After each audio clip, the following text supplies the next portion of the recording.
ফেব্রুয়ারি সদর বিভাগীয় কমিটি, পশ্চিম জেলা কমিটিও সাহায্য করেছে।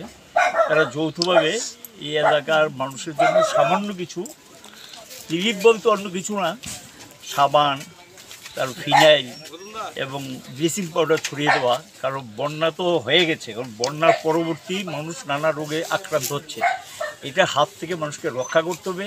এটা মাথায় রেখেই এই সিদ্ধান্ত নিয়ে বাড়ি বাড়ি তারা দিয়েছেন।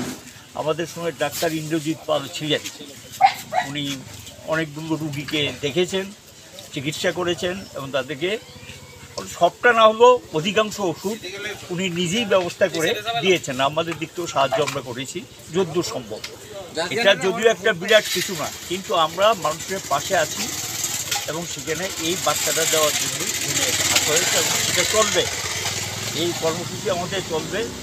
এবার ফ্লাডের সময় ছিল আমাদের কর্মীরা বাড়িঘরের মানুষের সঙ্গে সম্পর্ক রেখেছে, কিন্তু ফ্লাডে যে ড্যামেজড হয়েছে এর থেকে বিরাট আমরা ইতিমধ্যে রাজ্য সরকারের কাছে আমরা অনুরোধ করেছি। এখন তো রাজনীতি করার সময় না, আমরা এই নিয়ে রাজনীতি করতে চাই না, কিন্তু আমাদের বক্তব্যগুলো মানুষের যে দাবিগুলো কালকে মুখ্যমন্ত্রীর যে মিটিংটা ছিল মিটিং আমরা তুলে ধরেছি যে প্রয়োজনীয় ত্রাণ সামগ্রী পৌঁছাতে হবে এবং স্বাস্থ্য পরিষেবাকে আরও উন্নত করতে হবে এবং যাতে বন্যার পরবর্তী পরিস্থিতিতে মানুষ নানা রোগে আক্রান্ত না হয়, এগুলি প্রিভেন্টিভ মেজার্স, আগাম ব্যবস্থা যেটা সেটা নিতে হবে এবং যারা চিকিৎসকের দল টিম তৈরি করে পাঠাতে হবে।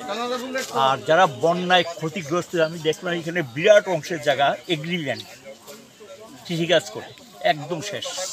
এখন ইমিডিয়েটলি যদি তাদেরকে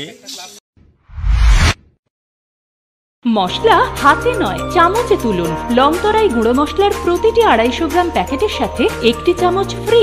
লংতরাই গুঁড়ো মশলা, রান্নায়